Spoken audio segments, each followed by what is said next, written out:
YouTube, what's good? It's your boy Sheeski here, man, back with another banger video. And today's video, I'm dropping the authorized user method on how to build your credit. Listen, this is a way you can build your credit right here with skipping a whole lot of steps, because some of y'all, y'all don't want to, get a self-credit lender, then get a credit card, wait 3 to 6 months to build it up. Y'all don't want to do all that. Y'all want to skip some steps. Y'all probably trying to get approved for some high limit funding. Y'all may be trying to eventually get an auto loan or something like that. So y'all want to go ahead and skip the steps. So the easiest way to do this is to run this authorized user method.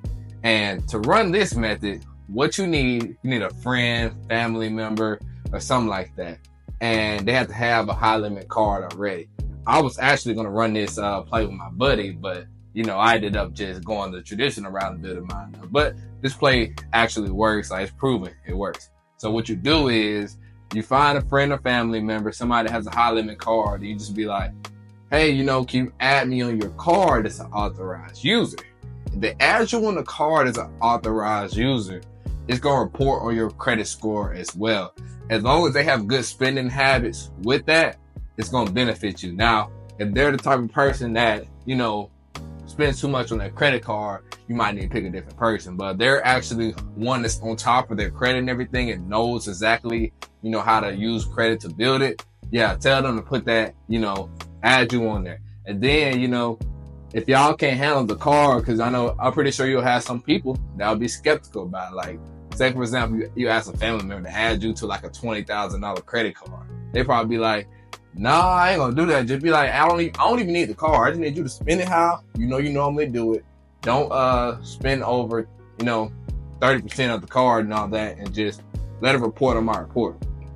Then that's a better option, because people probably be like, okay, I get what he's saying. Like, he just need me to add him on there so it can report on his report.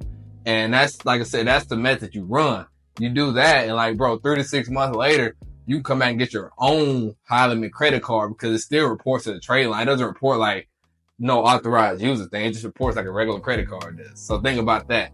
You basically skipped all the steps. See, because what I had to do is I had to do the self-credit lender. I had to get a secure card, and I had to move up from there. Had to do all that, man. That took me about a year to get to where I can get high limit funding. If you run this method right here, you know what I'm saying? You could skip that whole year. You could probably do it in about 3 months. Like, if you add it on there, let it age like 3 to 6 months, bro. After that, turn around, you can just go apply for your own card, and they'll be like, okay, well, look, he had a high limit on his credit report already, so we can approve him for some high limit funding, even though the whole time you was running the authorized user play. So you can see how beneficial that is. And listen, if y'all don't have any family members or friends that can do it, it's websites that you can actually, pay someone to become an authorized user on one of their accounts. And I'm only dropping that in my mentorship down below, so y'all need to go get in there. It's a good price and everything. You get one-on-one coaching, credit methods, and all that kind of stuff, bro. So make sure y'all check that out down below. But listen, I'm out of here. Y'all go run the authorized user method. Y'all tell me, have y'all done it before? And let me know how it works out for you. I'm out of here. Sheeski out of here. Peace out.